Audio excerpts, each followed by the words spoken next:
नमस्कार मित्रों, आशा करते हैं आप सभी लोग स्वस्थ होंगे, प्रसन्न होंगे, अपने अपने कार्यों में व्यस्त होंगे। मित्रों, जैसा कि आपको याद होगा, इस समय क्रम चल रहा है आलखंड की कहानियों का।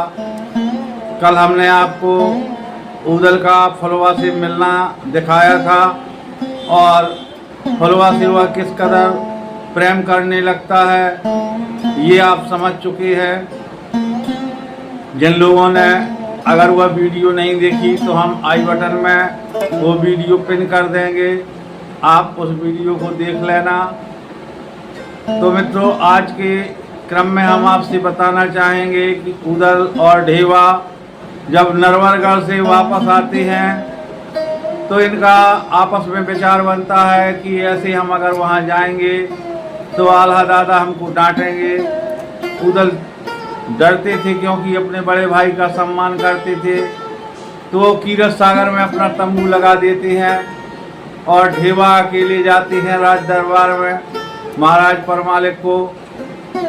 जाकर के वो नमस्कार करते हैं, प्रणाम करते हैं। उसके बाद में जैसे ही परमाल ढेवा को देखते हैं तो कहते हैं, तुम तो आ गए ढेवा, बहुत खुशी हुई तुम्हें देख करके इतने दिनों बाद, लेकिन ऊदल कहाँ है, मुझे बताओ जल्दी। तब ढेवा कहता है, महाराज नरवरगढ़ में ऊदल को चुड़ैलें लग गई थी और मैंने बहुत उपचार कराया और जब मैंने स्थिति को संभाल नहीं पाया तो मैं आपके पास लेकर के आया और जब स्थिति नहीं संभली तो मैं ऊदल को यहाँ लेकर के आया हूँ आपके पास। आप चलकर स्वयं देखें, इस समय कीरत सागर में है। तत्काल में महाराज परमाल कीरत सागर के लिए चल देते हैं और आल्हा को खबर दी जाती है। आल्हा भी 10 पूर्वा से आ जाते हैं। ऊदल की स्थिति देखते हैं तो पूरा शरीर पीला पड़ गया था। तो महाराज परमाल घबरा जाते हैं, एक से एक वैद्यों को बुलाते हैं। आल्हा भी बहुत अधिक चिंतित हो जाते हैं, वह दुखी होकर के रोने लगते हैं और इंदल भी रोता है कि हमारे चाचा को क्या हो गया। पूरा नगर इस शोक में दुखी हो जाता है। लेकिन जब जो है मलखान आते हैं और गजमोतिन तो साथ में लेकर के आते हैं, तो मसला कहती है कि गजमोतिन यहाँ पर ऐसा कोई नहीं था जिससे मैं कह सकती, ऊदल को कोई बीमारी नहीं है, मैं तुमसे सच्ची हाल बता रही हूँ। और उनको तो केवल नरवरगढ़ की चुड़ैलें लगी हैं, वो चुड़ैलें नहीं हैं, वो नरवरगढ़ की राजकुमारी फुलवा है। सुनिए आप आलखंड की भाषा बोली, गजमोतिन से बहनी सुनो लगा कर कान, ना बीमारी कोई ऊदल को हमको चक्कर पड़े दिखाए। घोड़ा खरीदने गए काबुल, नरवर नैन खरीदे जाए, इश्क खरीदा है फुलवा का, सारी दौलत आए गंवाए। पूछो तुम ऊदल से, सबको दीजिए बेग हटाए, पर्दा पड़ गए सब कोई हट गयो, गजमोतिन ने कही सुनाए। आँख खोल तब देवर दीजिए, काहे ओढ़ ओठ गए पपराए। वीर भेज के हमने सारा देवर दीनों पता लगाए, नहीं बीमारी कोई तुमको हमसे ढोंग चलेगा ना। कैसी फुलवा नरवर वाली, जब है हार दारी नाक से धाय। यानी वह कुछ हास परिहास करते हुए ऊदल से जब सारा हाल चाल पूछती हैं तो ऊदल बेबस हो जाता है और अपनी भाभियों को सारा वृत्तांत सच सच कहवत सुनाता है। और ऊदल की बातों से वो हंसती हैं कि इसमें छिपाने वाली क्या बात थी, आपने हमसे सीधे कहा होता तो धन्य है। उस समय तक कितना मान सम्मान था भाइयों का। ऊदल कहते हैं, नहीं दादा मुझे बहुत मारते। तब सुनमा कहती है कि चिंता ना करो देवर, हम तुम्हारा विवाह वहीं कराएंगे, लेकिन अभी अपने इस बहाने को जारी रखो जब तक कि दोनों भाई तुम्हारे कह ना दें कि हाँ हम नरवर में बारात लेकर के जाएंगे। और गजमोतिन तुरंत मलखान को बुलाती हैं, कहती हैं स्वामी इन्हें बीमारी फुलवा की है और अगर आप इनके प्राण बचाना चाहते हैं तो केवल आप नरवरगढ़ के लिए बारात सजाइए और तभी ऊदल के प्राण बचने वाले हैं। तब मलखान जो है समझ जाते हैं कुछ गजमोतिन के कहने से। वो तत्काल कहते हैं कि ऊदल चिंता न करो, जब तक कायम हवा मल्हारे तुमको कौन पड़ी परवाह, तुम निश्चिंत होकर के रहो, मैं तुम्हारा विवाह नरवरगढ़ में करवाऊंगा। ऊदल जहाँ इतना सुनता है तुरंत उठ करके दोनों हाथों से मलखान के चरण स्पर्श करता है कि भैया धन है आप। तो जो है मलखान जाकर राजा परमाल से कहते हैं, परमाल बहुत भयभीत हो जाते हैं। आला सुनते हैं तो वो भी बहुत नाराज होते हैं कि बैठे बिठाए तुम लोग झगड़ा ही मोल लेते हो, तुम्हारे पास में और कोई काम नहीं है। तो ऐसी बातें होती हैं और उसके बाद में ताला सैयद कहते हैं कि इसका क्या फ़ायदा है, अंत में काम वही होना है। आप सब लोग जो है बारात की तैयारियां करिए, क्योंकि ऊदल मानने वाला नहीं है। और ताला सैयद की बात को जो है परमाल स्वीकार करते हैं और वहाँ से बारात की तैयारियां होने लगती हैं। देश देश में पत्र भेजे जाते हैं, कन्नौज, दिल्ली, नैनागढ़, कोट कसौंधी, सब जगह से बारात में जाने के लिए उनके रिश्तेदार आते हैं। और इधर पर विवाह की रस्में की जाती हैं। चंद्रावल को ऊदल राई नून उतारने के बदले में अपना जूस का कंकन देता है और मसला भाभी जब उसकी आँख आंचती हैं यानी कि काजल लगाती हैं आँख में, तो कहती हैं ऊदल एक आँख में काजल लगाने के बाद उन्होंने अपनी शर्त रख दी कि मेरा नेंग चुकाओ। तब ऊदल कहता है भाभी आप बताइए क्या नेंग है। तब मसला कहती है चाहे आपका शरीर रहे ना रहे, लेकिन जब आप नरवरगढ़ से लौटें तो फुलवा को साथ में लेकर लौटें, वहाँ कितना भी कठिन युद्ध हो जाए। तब ऊदल कहता है कि भाभी आप चिंता न करें, जब तक प्राण शरीर में फंसे हुए हैं तब तक मैं पाँव पीछे को नहीं रखूँगा। और इतनी बात सुन कर के मसला आँख में काजल लगाती है और हंसी खुशी से विदा की तैयारियां करती है। और जब कुआं विवाहने की रीत होती है तो मल्ला माता कुआं में अपना पैर डालती हैं। तब ऊदल उनको प्राण नेंग देता है, जिससे मल्ला बहुत खुश हो जाती हैं। इस प्रकार से वहाँ से बारात प्रस्थान करती है। नरवरगढ़ के समीप पहुँच करके उनके तंबू लग जाते हैं। और हर बार की तरह इस बार भी रूपन से कहा जाता है। रूपन भी नानोकर के बाद जाने को तैयार हो जाती है पनवारी लेकर के। और जब उधर पहुंचते हैं तो वहां पर बड़ा विषम युद्ध करके वापस आते हैं। और उसके बाद राजा नरपत सिंह के मन में ये विचार आता है कि जिनके नेंगी यानी बारी इतना युद्ध कौशल में प्रवीण है तो कैसे मेरी सेना पार पाएगी। और वो एक भयभीत हो जाते हैं, उनके मन में एक भय व्याप्त हो जाता है। तो वो कहते हैं अपने सभासदों से क्यों ना हम लोग संधि कर लें और फुलवा की शादी वहाँ कर दें, जिससे झगड़ा हो ही नहीं। और इनकी बातों को सुन रहे थे सभासद तो कुछ नहीं बोले, लेकिन उनका बड़ा बेटा राजकुमार मकरंद कहने लगा पिताजी कितनी तोपें हैं महोबा में, वो मेरे लिए भर नहीं है। कितना जो है रिसाला लाए हैं ये महोबा के, मेरे लड़ने भर के लिए नहीं है। और आप निश्चिंत होकर के अपने राजमहल में रहें, मैं अकेले ही महोबा की फौज लौटा दूंगा। और इनको महोबा तक मारते हुए ले जाऊंगा। ऐसी वीरतापूर्ण बातें करता है।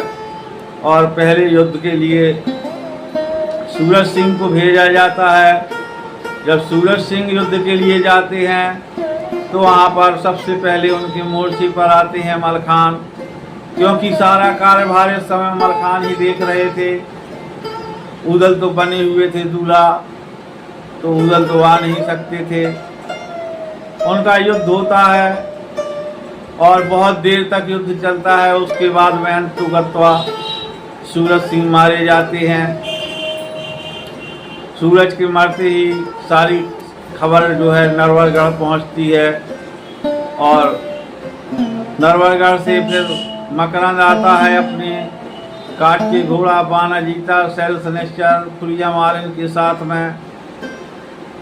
तब जो है यहाँ से लाखन ताहर और चौड़ा जाते हैं कि हम देखें कैसा मकरंद है। और बहुत देर तक युद्ध होता है। ये लोग मकरंद का सर भी काट देते हैं, तब भी वो महादेव की कृपा से जुड़ जाता है और वो अपने बानाजीता के प्रभाव से सम्मोहित करके इन सारे योद्धाओं को बंदी बना लेता है। मित्रों, आप ये ना कहिएगा कि मैं स्टोरी को ठीक से नहीं सुना रहा। मैं केवल एक समयांतराल को ध्यान में रखते हुए ही आपको बहुत सारांश में बात बता रहा हूँ। और जब मलखान सुनते हैं कि हमारे सारे रिश्तेदार व्यवहारी मकरंद सिंह की कैद में जा पहुँचे हैं, तब वो जाकर के मकरंद को युद्ध में ललकारते हैं और मकरंद उनके ऊपर अपने बानाजीता का प्रयोग करते हैं। तब मलखान के ऊपर उसका कोई असर नहीं होता। तब मलखान कहते हैं कि मेरे ऊपर किसी दिव्यास्त्र का असर नहीं होता है। तो मकरंद सोचता है कि चलो इसके ऊपर नहीं होता तो इसकी घोड़ी को ही प्रयास करके देखूं। और वो बानाजीता का प्रहार मकरंद मलखान की घोड़ी के ऊपर कर देता है, जिससे घोड़ी का पैर जख्मी हो जाता है। और मलखान युद्ध कैसे करें, क्योंकि वो अपने घोड़ों पर ही युद्ध कर सकते थे। और इस स्थिति में मलखान भी वहाँ पर बंदी बना लिए जाते हैं।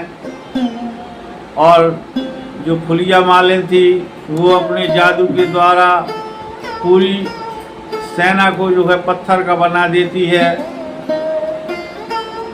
अब ये खबर पहुंचती है तो आल्हा जो है उदल को बहुत भला बुरा कहते हैं।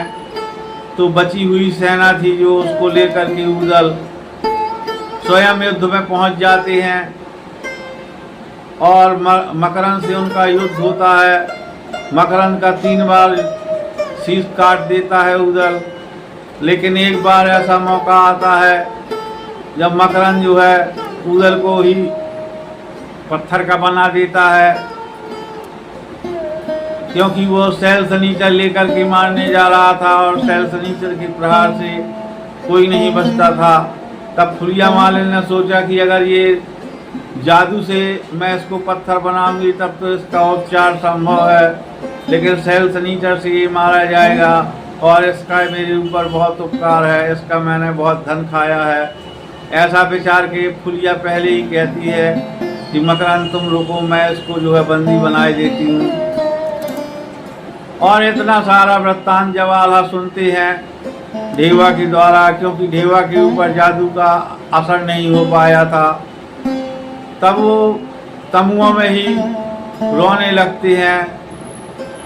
तो ढेवा उनको बहुत समझाते हैं। तब आल्हा कहते हैं जाओ मथुरा से जाकर कहना कि तब इधर पे जो है सारी सेना और कुनबा पूरा नष्ट हो गया है, अगर तुम कोई उपचार जानती हो तो बताओ। ढेवा पहुंचते हैं, वो मछला से सारी स्थिति बताते हैं और उसी समय इंदल आ जाता है। इंदल देवी को तांत्रिक होम करता है और उसके द्वारा जो है देवी प्रकट होती हैं और कहती हैं कहो भक्त आज कैसे बुलाया है। तब इंदल बताता है कि माता पूरा कुनबा मेरा नरवरगढ़ में खप गया है, अब बताइए क्या करूं। तब देवी कहती है चिंता न करो, मैं तुम्हारी सहायता करूंगी। और इधर मछला जब तक उसकी जादू की पुड़ियाँ बना के देती है जिससे कोई उसको जादू का असर नहीं होता, और दूसरे के जादू का जब असर नहीं होगा तो महोबा के वीरों से कोई जीत जाए ऐसा संभव नहीं है। उस समय की स्थिति ये थी कि महोबा में अद्वितीय शूरवीर थे। और तब इंदल नरवरगढ़ के लिए प्रस्थान करते हैं। आल्हा से उनकी भेंट होती है, आल्हा हृदय से लगा लेते हैं। बहुत ज़्यादा दुखी होते हैं कि बेटा यहाँ नरवरगढ़ में आकर के हमारी पूरी सेना समाप्त हो गई, अब बताओ मैं क्या करूं। तो इंदल कहता है दादा आप चिंता न करें, मैं आ गया हूँ और मेरे साथ में माँ दुर्गा भी आई हैं। माँ दुर्गा की सहायता से हम लोग अवश्य विजय प्राप्त करेंगे। इतनी बात सुन करके आला मन में बहुत प्रसन्न हो जाते हैं और वो उन्हें वहाँ ले जाते हैं जहाँ पर सारी फौजें पत्थर हो चुकी थी। तब तक देवी माँ शैल शनिचर बानाजीता और काठ का घोड़ा राजा नरपत सिंह के महल से लेकर के इंद्रलोक में रख देती हैं कि राजा ये जो है तुम्हारे पास अमानत रखी है मेरी, और जो महोबा की पूरी फौज पत्थर हो चुकी है उसके लिए कोई उपचार करो। तब इंद्र जो है अमृत की वर्षा करके सारी सेना को जीवित कर देते हैं। इस तरीके से जब पूरी सेना महोबा की जीवित हो जाती है तब आल्हा बहुत हर्षित होते हैं और इंदल जाकर के डंका बजा देते हैं युद्ध का। और पुनः मकरंद सिंह आते हैं, लेकिन अब उनके पास वो शक्ति नहीं थी, केवल वो फुलिया मालिन के साथ में आते हैं, युद्ध के लिए ललकारते हैं। तब इंदल कहता है अरे मामा शादी कर दो, क्यों व्यर्थ में विवाद करते हो, अंतोगत्वा तुम्हें विवाह करना ही होगा। तब मकरंद कहता है कि अरे मूर्ख लड़के, तू मेरे सामने से अपने प्राण बचा ले, क्यों व्यर्थ में अपनी जान देना चाहता है। इस तरह से इनका विवाद होता है और बातों बातों में ही कब तलवार चलने लगी पता नहीं चलता है। और एक समय ऐसा आता है जब इंदल के प्रहार से मकरंद का सर कट के अलग हो जाता है और महादेव अपने वरदान के अनुसार पुनः मकरंद को जीवित करते हैं और कहते हैं कि यहाँ तक मेरा वश था, मैंने तुम्हें पुनः जीवित कर दिया, क्योंकि मैंने तुमको वचन दिया था कि मैं तुमको 20 बार भी मृत्यु के मुख से बाहर लाऊंगा, लेकिन अब हमारा वचन खत्म हुआ। दूसरी बात, माँ दुर्गा का इंदल को वरदान है, इसलिए तुम महोबा से जीतोगे नहीं, ये तो मैं पहले से बताए दे रहा हूँ। और अगर आप भलाई चाहो तो तुम डोला दे दो फुलवा का, जिससे ये सारा झगड़ा ही खत्म हो जाए। मकरंद सिंह नहीं मानता है, युद्ध के लिए प्रवृत्त हो जाता है।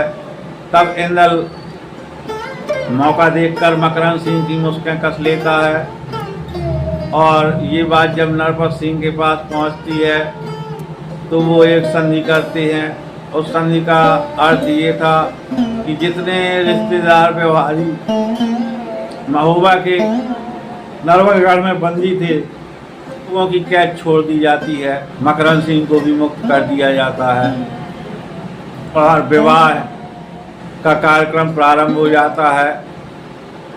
पिता तो जो है अपने हथियार डाल चुके थे, लेकिन बेटे के मन में अभी चीज बाकी थी।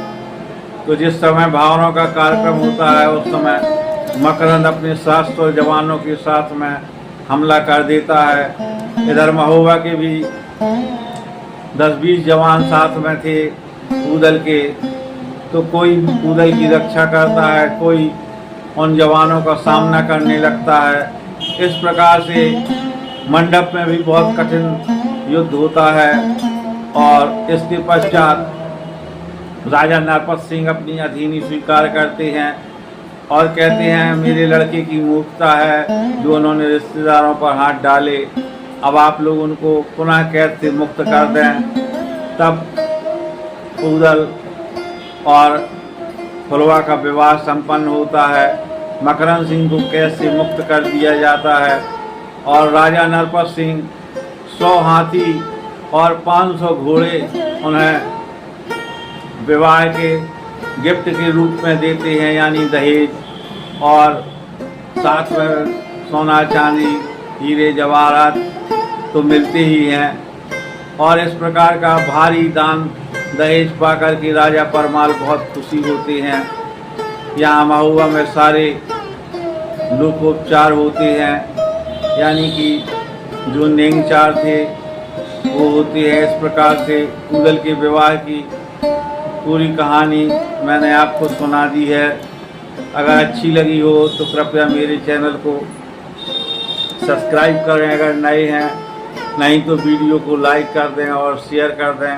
आप सब लोग यहाँ तक बने रहे, आप सभी लोगों का दिल से आभार है, बहुत बहुत धन्यवाद है। मित्रों, आप लोग मुझे पूरा सपोर्ट दें, मैं आप सभी लोगों के आभारी रहूँगा। आप सभी लोगों को पुनः धन्यवाद।